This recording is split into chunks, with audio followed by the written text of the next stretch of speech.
xibaar yu wér te wóor ca tàng-tàng ba abonnez-vous pour ngeen di mën di jot suñuy vidéo. dal leen ak jàmm seen chaîne bi di Buzz 221HD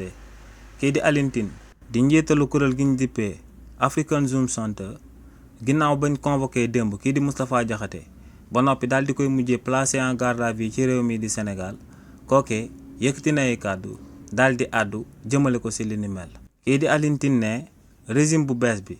bu continuer di convoquer ak a tëj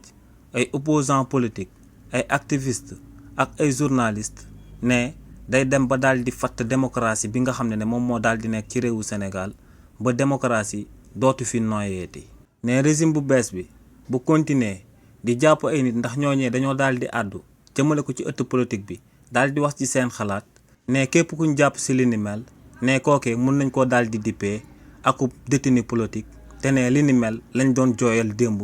réewu Sénégal ne pratique boobee nag bu ko régime bu bees bi daal di continuer ne kon kaso dina dem ba commencer di fi créer ay héros politique.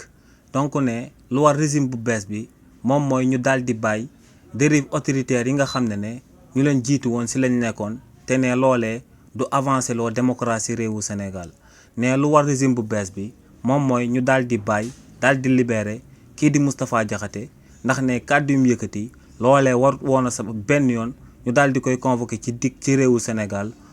waxuma laak ñu ne dañ koy daal di jàpp ba daal di koy tëj ci kaso bi. donc ne lu war régime bu bees bi moom mooy ñu daal di bàyyi kii di Moustapha Diakhaté mu dem daal di ñibbi këram. kàddu yu ni mel la kii di Alioune Tine di njiitalu African Zoom Center daal di yëkkati jëmale ko ci luñ teg loxo kii di Moustapha Diakhaté ginnaaw ba kookee yëkkatee kàddu daal di ŋàññ régime bu bees bu daal di nekk ci boppu réew mi ci réewu Sénégal. xibaar yu wér te wóor ca tàng-tàng ba abonnez-vous pour ngeen di mën di jot suñuy vidéo.